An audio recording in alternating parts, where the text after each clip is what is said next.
all universities probably okay, all universities I think shared a sense of wow, UC Davis did it right.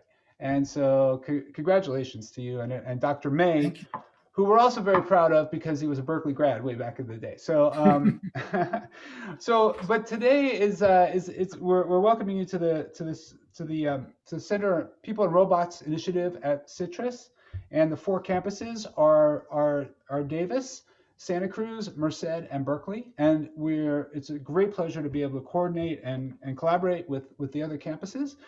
And one of those outcomes I would have to say I'm very proud of is my association with Stavros because I met him through Citrus and we became collaborators. We've been working a number of years on a project related to agriculture and precision irrigation. And we are having a great time. I've been learning a lot from him and his colleagues. He is an esteemed roboticist and agricultural expert at UC Davis. He did his undergraduate at the Aristotle University in Thessaloniki, Greece. Then he did his PhD at Rochester Polytechnic Institute, RPI. He spent a year as a postdoc at the University of Parma, sorry, in Italy. And then in 2012, he returned back to the US. He came to UC Davis and was hired in the biology and agriculture engineering department and is now an associate professor there. He's also a Fulbright fellow. He's published a number of articles and has been very active in a number of projects, which we're going to hear an update on today. And most recently, I want to congratulate him because he and his team were awarded one of the very prestigious AI institutes that were initiated last year by the National Science Foundation, and they won one on the next generation food systems. So it's a very exciting new program. He'll touch on it at the end, but it's a great pleasure to welcome Stavros here today. Stavros? Thank you very much, Ken, for an always warm welcome and for the invitation to share some of the progress we've made with various projects, robotics related projects, and people, robots and people. And so I will start sharing my screen, and I will use the trick that you just taught me. um, so the title of today's presentation is Human Robot Collaboration for Fruit Harvesting. And just as a general introduction, my lab is called the Bioautomation Lab. We are doing collaborative robotic harvest aids research, but also research on robotic and mechanical harvesting, and more, I would say, fundamental stuff on autonomous navigation for robots in vineyards and orchards, post-harvest automation, worker-based data collection. And actually, we have designed and are going to deliver to the Genome Center a device to shake saliva cartridges that will accelerate the testing for the coronavirus here on campus. So bioautomation extends from the field to sometimes the lab. Okay, so let's start by stating the obvious, but sometimes not very obvious, that every single piece of fruit that you consume, and I hope you consume a lot of fruit and vegetables, if they're fresh market fruits, they're hand harvested. Somebody actually picked them from the plant, from the tree, for you, for your plate. And why is that so? It's because these types of crops, they are very fragile, so we need to be careful as we pick them. Otherwise, we bruise them or scratch them, and their shelf life reduces. Also, they don't look perfect, and unfortunately, we are spoiled as consumers, at least my kids are. And if we see a little blemish on the surface of the fruit, we don't buy it. And so that's one reason. The other reason is that we need to selectively harvest only the ripe fruits. So you can't really just grab them all. You need to be selective. Now, manual harvesting, why is that a problem? We've been doing it for centuries. Well, we are living in times where there is diminishing farm labor, not only in the US, but in many other countries, I would say everywhere almost. And that diminishing farm labor is a result of socioeconomic reasons, urbanization, immigration issues. That brings with it also increasing wages, which is a good thing for the workers. But then, if you ask the growers, then it doesn't make sense for them sometimes to keep growing those crops. So sometimes they move to another country like Mexico, or we rely on more imports. And so increasing wages and diminishing farm labor overall increase the production cost, which is a problem, and also increase the production risk. Because if you don't get a crew to harvest your strawberries this week, they will rotten in the field and they will even risk next week's yield. So this is one effect of diminishing farm labor and manual harvesting. The other one is that everybody talks about big data in agriculture, which is there for crops like soy and corn, which are highly mechanized. But when it comes to specialty crops, fruits, vegetables, there is really no data. And that means suboptimal crop and farm management and reduced traceability. Okay, so now we understand manual labor is an issue. What about robotic harvesting? The technical feasibility of robotic harvesting has been established since a long time, since the 80s. And recently, for the last at least 7, 8 years, there have been a lot of startups and research teams worldwide developing harvesting robots. We have machine-friendlier crops. This is an important reason why we can now harvest. We had advances in perception algorithms in robotics, and more powerful hardware, cheaper hardware. These are all enablers of this technology. However, there are still pretty much no commercial units available. So despite of all the articles and all the commotion about robotic harvesting, those machines are not out there in orchards yet. And the reason is that harvesting is easy, but cost-effective harvesting, real-world harvesting, is difficult. There are two major parameters that determine feasibility, economic feasibility. One is the picking efficiency of the machine. So the picking efficiency is basically, if you have 100 fruits ready to be picked, ripe, how many of those do you actually pick with your machine? And so if from those 100 fruits, a percentage are visible, not all of them are because of obstruction from leaves and branches, and if a percentage of those can be detected, perceived by your system, your algorithms, your cameras, and if only a percentage of those can be reached by your manipulator arms, and a percentage of those can be successfully detached by your gripper, and finally a percentage of those can be brought back safely to a bin, then unfortunately the picking efficiency is the product of all those factors. And thinking about a 95% percentage in every stage, that gives you only 77% of success. That's not a good number. So you have to be really, really good at everything. The other factor that determines economic feasibility is the picking speed. We always like to say that, okay, robots can pick 24/7, but there's a logistics chain coupled to picking, and you can't really, operate slowly. Also, the picking window, the ripeness window may be limited, or weather may be influencing that window. And picking throughput has to do with perception, how long it takes to detect a fruit, how long it takes to reach for it, detach it, bring it back. You have to add all those times. So that gives you an idea why we can, it's easy to build a machine to harvest, say, apples, but it's very difficult to build a machine that people will buy or use to pick apples. And that means that, despite of all progress, because picking efficiency is always going to be relatively low, 70%, 80%, you will need people to work with robots or sometimes after robots in order to finish up the job.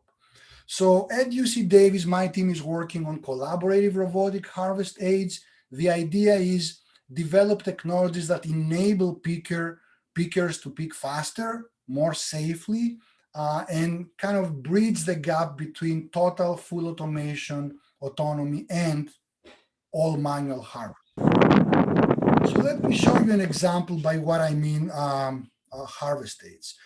This is a video from a crew harvesting strawberries. They spend all day in the fields in stoop positions harvesting. As soon as the trays are full, they rush out to the edge of the field to deliver their trays. And they do that because they get compensated by piece rate. The more trays they pick, the more money they make. Now, picking is difficult. It takes a lot of perception and dexterity. However, transportation shouldn't be that difficult. And it turns out that these guys, the ladies and the gentlemen spend about 10 to 20% of their time just walking back and forth. So why not do something different? Well, there are machines out there that are pretty big and the crew walks behind them. And so they don't need to walk a lot and they deliver their trays on the machine. The problem is that these machines are expensive. They're hard to deploy because they're large. They need very long rows to be efficient. And also, your slower picker out of a crew of, let's say, 12 people kind of dictates the pace of the machine, becomes a bottleneck. So our concept was different. Instead of having a large machine, why don't we deploy mobile robots, maybe teams of them, in order to do this task? And I would like to say that a lot of the work that I will present next is by Chen Peng. He did a great work on implementing some of those robots and some of those algorithms. So here's an example of what I'm talking about. This is a mobile robot. As soon as the picker finished picking, the robot was there in front of them somehow magically, and they deliver the tray on the robot, push a button, the robot goes away. So they don't need to walk. Now there is another robot here, you may see it, that is also fully autonomous and coordinated with the second robot. So these guys are getting transport requests from the pickers. I will explain how. And in a coordinated fashion, they serve those requests. So they're like an Uber service. You call for them, they come to you, they go back.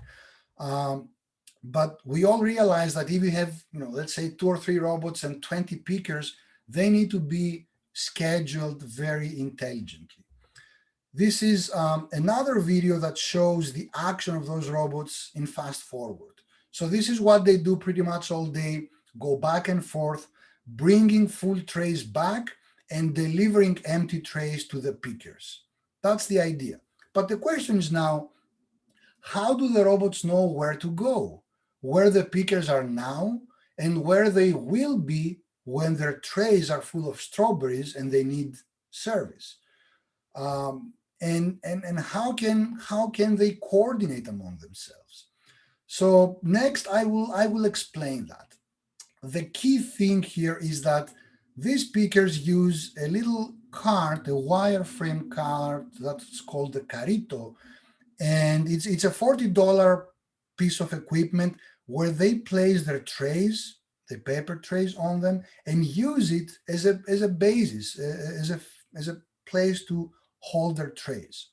Well, we instrumented those carts with electronics, GPS, load cells. So in real time, we monitor how much they're harvesting and how fast.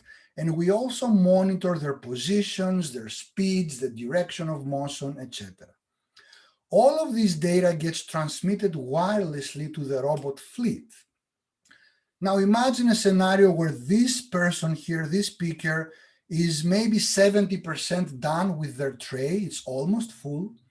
They push a button and they're somewhere here. They're maybe in the middle of their tray. The system knows the capacity of the tray. It's about 10 pounds. And so what the system does next, I will describe that, is it uses some models to predict when this speaker will reach the full tray stage and where exactly they will be in the field. So we predict, or the robots predict, when these people will need service and where they will need it, and they proactively move to that place so that they eliminate waiting times. It's a proactive service. Instead of you asking for an Uber or Lyft to take you to the theater, the fleet knows from maybe your calendar that you are going to the theater, and the taxi is waiting in front of your door before you even ask for it. In a way, no, you ask for it in advance by sharing your calendar. So how does this work? Well, if these are the pickers in the field, we have developed a hybrid system formalism where we model the operations of the pickers and the robots. These are all discrete states. Inside each state, we integrate, we integrate the differential equations of motion and mass accumulation on the strawberry carts. And the robot fleet essentially uses this model in real time. By getting data from the cards, we also identify the parameters governing these differential equations. We identify for each speaker how fast they move and pick, how fast they walk, and so real-time identification takes place.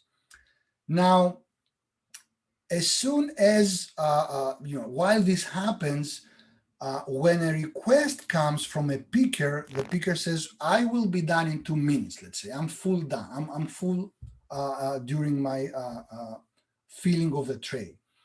The system uses this hybrid system, integrates it forward in time, and predicts the transport service locations and times of each picker who asked for service.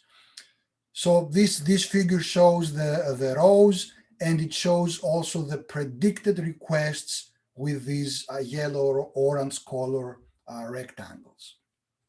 Now somebody may say, well, you're predicting, but clearly you cannot have full knowledge of the future, right? So exactly, there is uncertainty involved with our prediction. And if the algorithm does a good job in scheduling the robots, it should incorporate this uncertainty.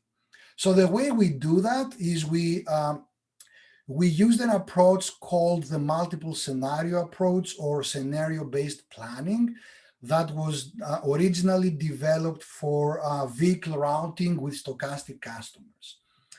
The idea here is that every request has uncertainty because we don't really know exactly how fast the picker will move or what the yield will be in front of them, but we collect statistics about these variables or parameters. So we can sample those stochastic distributions, and by sampling those, we generate different possible scenarios. For example, picker number 1 may finish close to the end of the row, but in another scenario, the picker may finish a little bit earlier, or they may finish in another row because they will change row. So we generate in real time, of course, a number of scenarios. And then for each of those scenarios, which are now deterministic, we run integer programming in order to calculate an optimal schedule that will minimize the picker's waiting time, the expected waiting time. And so that gives you just an image of what's done internally. So in real time, we generate, let's say, 50 scenarios. For each one of those, we run an optimization, and then we end up with 50 different policies. So what should we do?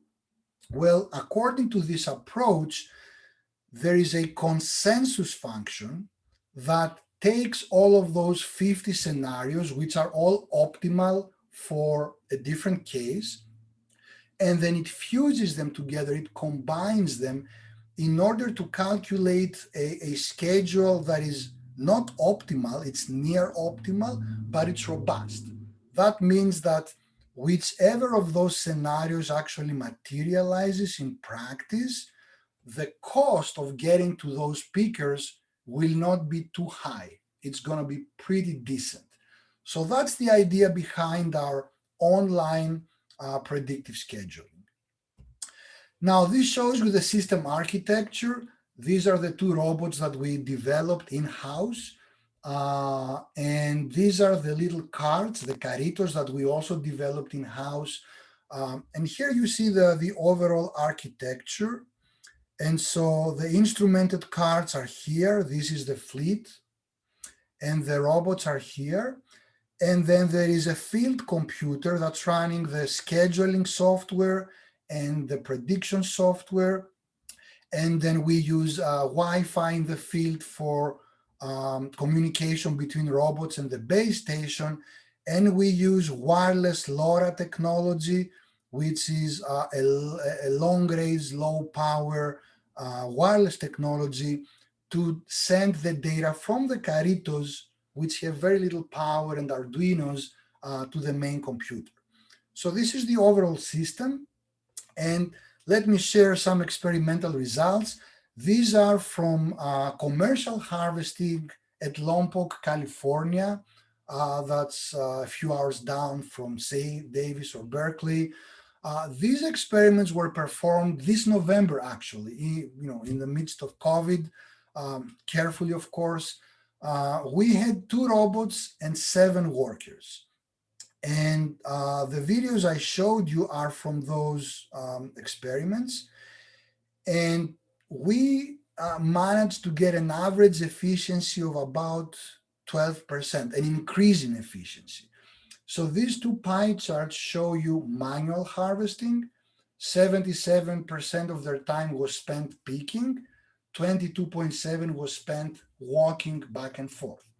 If they use the robots, then non-productive time was reduced to only 10.8%. This was really a great outcome.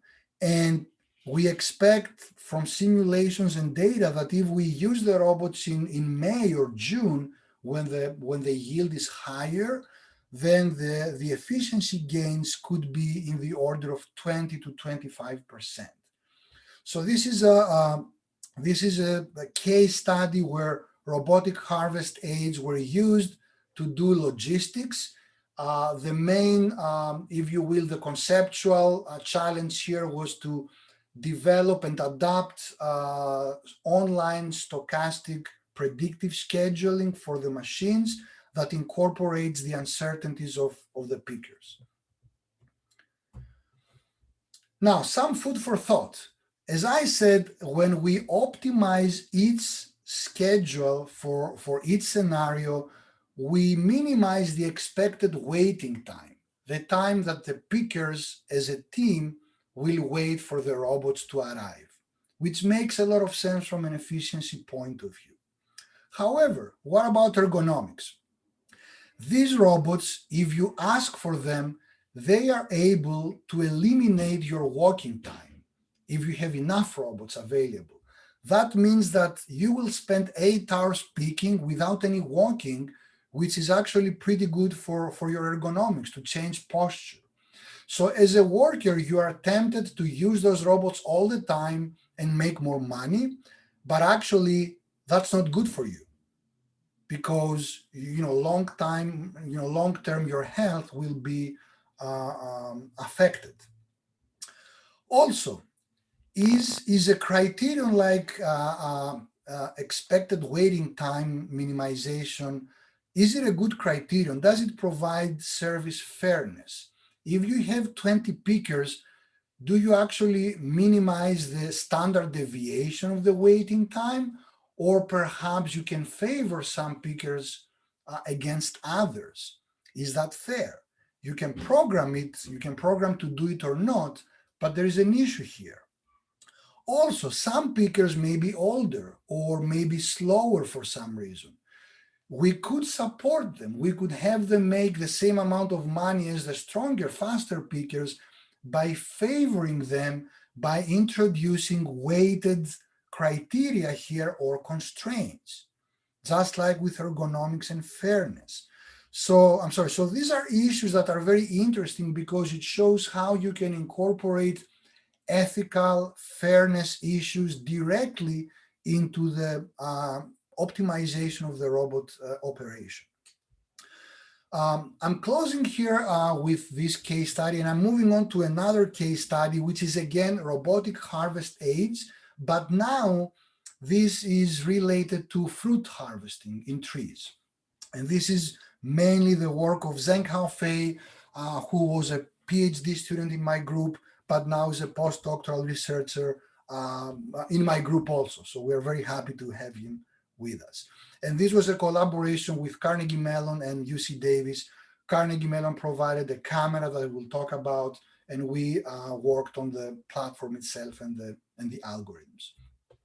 So just like with strawberries, everything is manual. This is how it's done. You go on a very tall ladder, 16 feet ladder with a big bag. You collect fruits. You go up and down. You relocate the ladder. Once you have a bag of fruits, maybe it's 20 kilograms. You walk to the bins. You unload and keep doing the same thing all day, or from 6 a.m. until 2 p.m.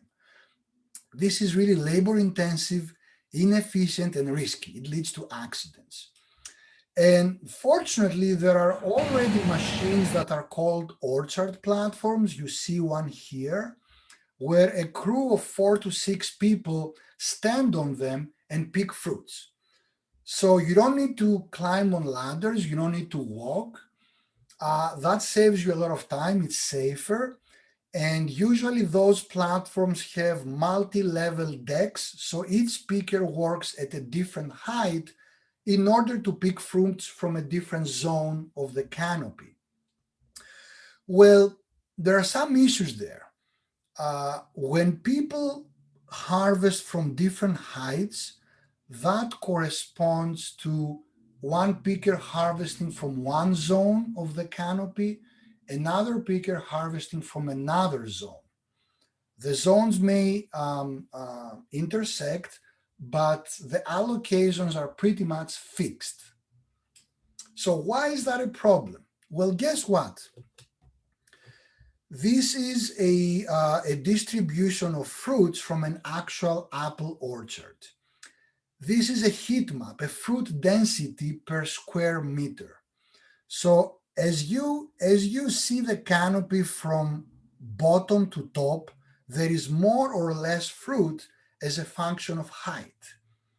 As you move along the row, then again, the amount of fruit changes. There is more fruit here, less fruit here.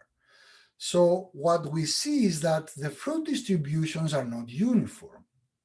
However, the individual picker speeds are also non-uniform. Each person is more or less experienced, and also those working speeds vary over time because of fatigue, for example.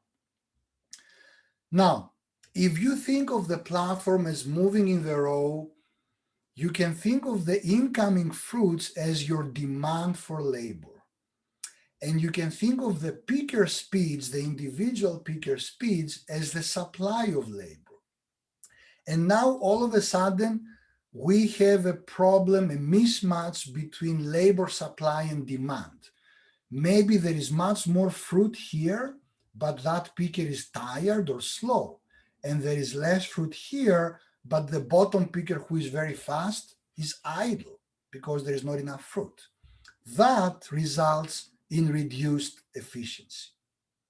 A second issue is that the platform speed, the travel speed forward, should also match the fruit load and the capacity of the pickers to harvest. I mean, understandably, if there is a lot of fruit and you need to move slower. If there is very little fruit, you can move faster. Well, you really need to match the speed to the load.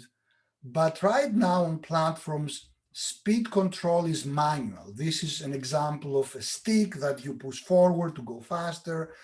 And the problem is that a picker needs to adjust that.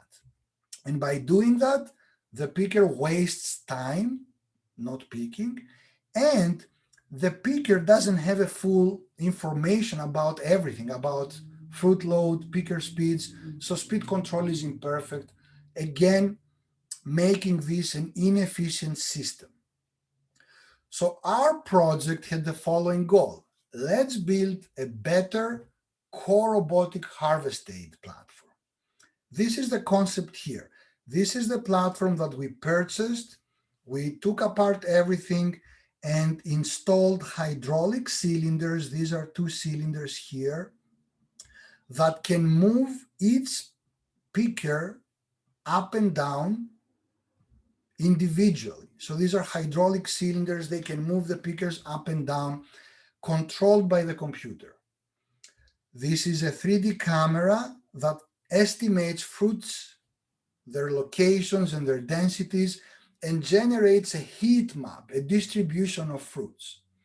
So we now have this sensor measuring fruits. We have these actuators, and we also have sensors to measure how fast each person is picking. We do that by instrumenting picking bags. So a 3D camera, the computer controls the elevations of the lifts, trying to match picker speeds to fruit load. In a way, the faster picker goes to more fruit. And also it optimizes the travel speed of the platform itself. This is the architecture of the system. There is an RTK GPS that gives us precise location and speed. There is a 3D camera that calculates the density of fruit. And there is also picking bags that have been instrumented by us. So there are load cells, Arduinos, Zigbees. We measure in real time the weight of the bag, the picking rate. So this piece of information wirelessly gets transmitted to the computer of the platform. This information, also the fruit map, is transmitted wirelessly to the computer. And then on the computer, we run a height and speed optimizing controller. How does that work? The controller works in a cascade mode.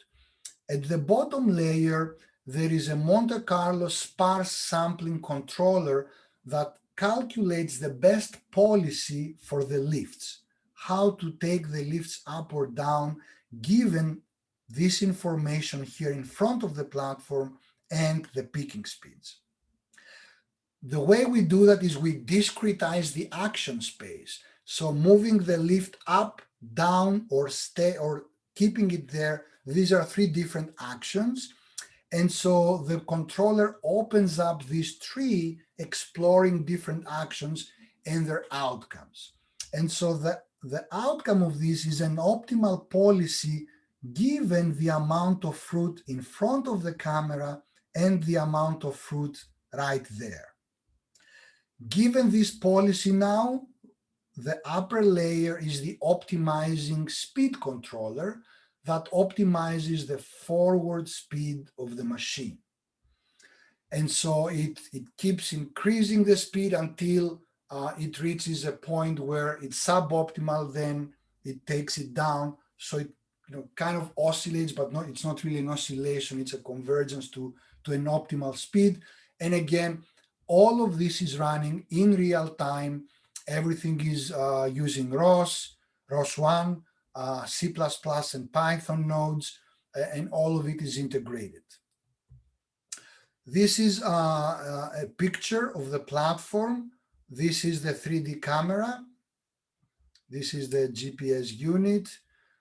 These are the picking bags and the instrumentation that's doing all the measurement of the fruit weight. These are the hydraulic cylinders controlled by an Arduino talking to ROS. And somewhere here is the control computer that does all the computation. Let me show you a video from some experiments we did.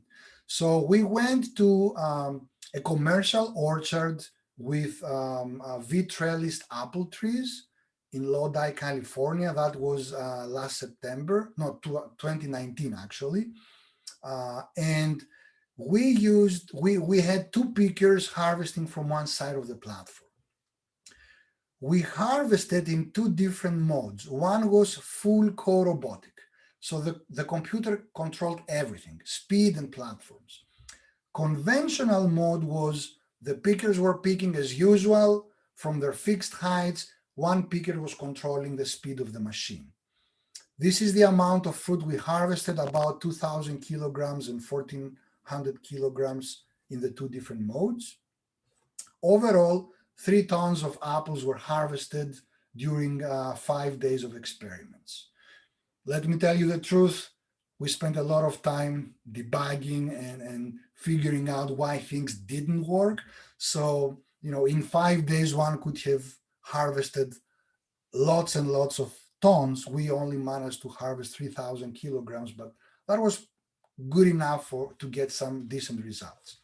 And we also did two types of harvesting. One, harvesting and clipping the stems of the apples, and the other was no clipping. Let's look at the video from the system. So this is the platform, pretty loud, so I'm muting it. This is the 3D camera, an older version of it. It has active flashlights, so it's not affected by sunlight. It is giving all the images to a main computer that generates the heat map, the fruit density. You can see here the legs of the front picker. This is the front lift going up and down. And this is the rear lift. So there is a picker in the back. Again, that lift is going up and down based on the fruit map and based on the picking speeds of each picker. And so let's look at some of the results. So this table summarizes everything. So let's focus first on the harvesting with clipping stems. What happens here is that you pick an apple and you have a little pair of scissors and you clip the stem and then put it in your bag. Clearly, this is a slower process than just grabbing an apple, putting it in a bag. So not only that, but it takes skill. So we saw that the rear picker was much better at it, harvesting 280 kilograms per hour, whereas the front picker could only harvest 190 kilograms. There was a lot of discrepancy between the two pickers. In conventional mode, which means the way they harvest now manually, they could only harvest 235 kilograms per hour. When our machine was under computer controlled, so we call it co-robotic mode, we went up 11% to 261 kilograms per hour. So this was the gain in efficiency. Now, if we didn't clip and we were working, full speed, both of the pickers were picking at the same speed because it didn't take much skill to clip. But as you can see in co-robotic mode, we went up 26%. We took them from 400 kilograms per hour to almost 500. That's a huge increase. And that was very, very promising for us because it shows that the technology, even with all its bugs and its prototype nature, could still give us really good results. Okay, so what are the take-home messages here? Well, first of all, we showed that robots can increase workers' harvest efficiencies and also provide valuable data because everything is logged. We know how fast people are picking, we can do labor management, we can do yield mapping, so we can do better management of the crop, irrigation, like Ken is working on similar problems. We have a lot of data now, or we could have by using the machines. Also, this can extend to other labor-intensive operations like pruning, for example, or thinning. Another thing is that we proved that this technology is cost effective. For example, the mobile robots I showed you, bill of materials is about $8,000. It's not a lot of money. And if you achieve 20% savings, you can get that money back very fast. So it's really promising for commercialization. Something which is really intriguing is that the algorithms we use and the objective functions will directly affect people, the farm workers, and their perception of the machines and whether they will accept to work with them. We were happy to see that the pickers really liked the harvest aids. Initially, they were skeptical. They thought they would do the harvesting for them, and they said, I'm losing my job. I don't want them. But as soon as they realized they can make more money and work less, they were really happy to use them, and they were competing as to who will use them first. But we need to be very careful on how we program them. And then the last question is who and how gets to decide on these objective functions? Because the grower might want to maximize picking speed, make more money, but also we need to improve or maintain safety and ergonomics. And so we may need to protect the pickers from themselves because if you want to make more money, sometimes you're careless and you don't care about your own safety and well being. Um, and so I would like to conclude here. I would like to thank you, first of all, for joining the presentation and Ken and the CITRIS people for the invitation. And then everybody in the lab, USDA and IFA for their funding, and Jeff Colombini and Betaravia Farms for allowing us to harvest in their fields. So I will stop here and I will be happy to take any questions that you may have. Thank you. Thank you, Stavros. Really exciting. And it's so interesting that these, you really start to see how the old methods that are still so common are manual. And by being able to look ahead as you're doing, you can really improve the ergonomics, the sort of, and also monitoring. I mean, you could sort of, at the same time, I'm sure the growers are interested in the variation between the different trees because that in some ways leads to some information about how they might be irrigated differently or, well, I'm actually curious about that. What accounts for that variation between, there's quite a bit between different, as you're moving down the row, the amount of fruit. What do you think, what is the understanding for that? Should it be more uniform? Well, this is the wish of the growers that they are uniform, but there are so many factors playing out. One is, of course, biological variability. Each tree is different. The second is also how they thin those fruits in the spring, because as you may know, there may be 1,000 fruits on a tree, but they thin them out to remove a lot of them so that the remaining ones become larger, so they are more marketable. So Ah, how well you do that affects also the uniformity. And then there is sunlight, there is nutrients, there is pruning. Um, Really a lot of variability going in there. So I'm not a horticulturalist, but I do know that it's difficult to manage that. But at least we get some data using these systems to be able to manage that better. hmm.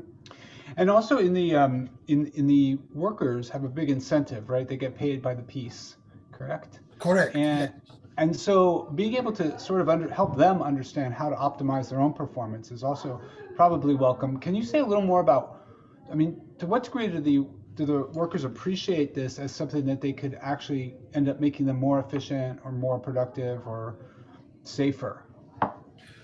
I think that the strawberry workers, it's a safe job, but they would make more money because they would harvest more trays per hour.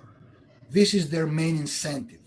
Hmm. And we saw that, they really embraced the technology. Actually, because our robots were not very reliable, sometimes they would call for them, they would break down. And so their complaint was, hey, they're not always coming, they're not very Mm. reliable. But once that is ironed out, hopefully if it gets commercialized, they were really competing for who will push the button first. They were thinking that by pushing it early, it would come to them first, which is not the case. It has its own criteria. It optimizes the team's performance rather than individual performance. So their incentive is more money. But what I'm saying also is that they may get carried away and just spend all the time peaking, whereas they should take a break. Cal OSHA dictates that you need to take a break every 20 minutes. And so the robots could be the workers' keepers. They could enforce that they walk because they simply reject their service requests. Good. Okay, that's very interesting because I do think that we're facing this in another application in warehouses, for example, where making the workers comfortable is crucial because if they don't like this system, it's never going to succeed, right? So let me open up for other questions if you have them. I see one from Adam on the chat, and it says that have you considered using accelerometers, from Adam Saw, on the workers' cell phones to get a sense, essentially a very low-cost sensor that you could actually use to get information on their own motions when they're getting tired, etc. That's a very good question. Initially, during the early phase of the project, we developed our own little accelerometer units that they put on the wrist in order to capture the hand motions. The issue with that is that we also wanted the yield. We wanted to know how much they harvest. And it's very difficult to indirectly estimate how many fruits they pick by the acceleration motions profiles of the hands. It's a very difficult problem. I'm not saying it cannot be done, but not from iPhones or phones. And many of them don't have expensive phones. But wearables could give us indirectly such very useful information. Good. Okay. I'm just thinking about cost, right? Because you do want them to be inexpensive, and if they had, I guess in a way, it's a matter of sort of empowering them and giving them privacy, right? Because if it's their system collecting the data, then somehow I wonder if they'd be more receptive. That's a good question. I don't know. I don't know. But you are right. It's crucial that they accept the system and they're comfortable with it. Otherwise, they will not use it. Okay, I want to give someone else a chance. I have a lot more questions for you. Okay, everyone, just unmute and you can jump in to ask a question. We only have a few minutes left, but you can of course reach Stavros. Stavros, maybe you put your email in the chat for a second. That way, everybody can follow up if they want. One thing I wanted to also ask you is to what degree you could use this in a predictive way once you have better models of the individual workers, placing the workers into the field in optimal places. So for example, you said the front worker and the back worker there was a fairly large discrepancy when it was turned in, especially in clipping. So it seems to me that once you learn those models and who's more skilled at certain aspects, you could place them very strategically, this would say within rows and in teams that would complement each other. Is that something that's being considered too? That's an excellent observation, and we are just scratching the surface because the industry operates based on manual harvesting models. This is what they know.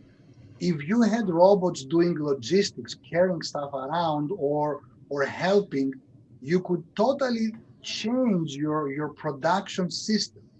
You might even place them differently, follow different patterns. Right now, for example, in strawberries, they go to the middle of the field, which is very long, and come out and move outwards because the rows are too long and it would be too much walking. If you have robots, maybe that doesn't make sense anymore.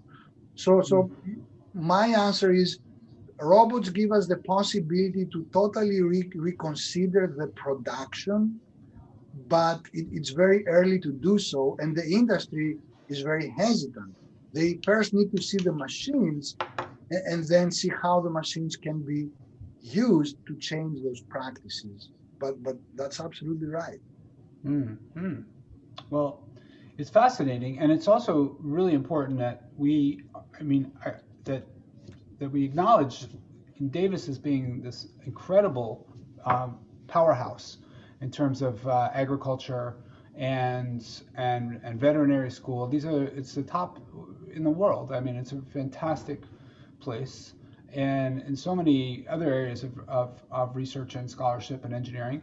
And I'm so glad that you made the effort to come today, because I think that this kind of the cooperation, the potential for collaboration is so great among the campuses around here. So I think you've inspired us in terms of new ideas. I know I'm looking forward to continuing work with you, and I really appreciate it on behalf of all of us.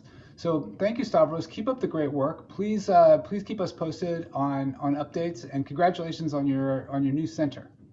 Thank you very much, Ken. And and we are always looking forward to closer collaborations and working in these spaces together. So I really appreciate your invitation, and thank you all. And please send me emails, contact me. I'll be happy to get in touch with you. Excellent. Okay, thank you so much, Stavros. Take care. We'll see you soon. Adios. All Bye right, bye. bye.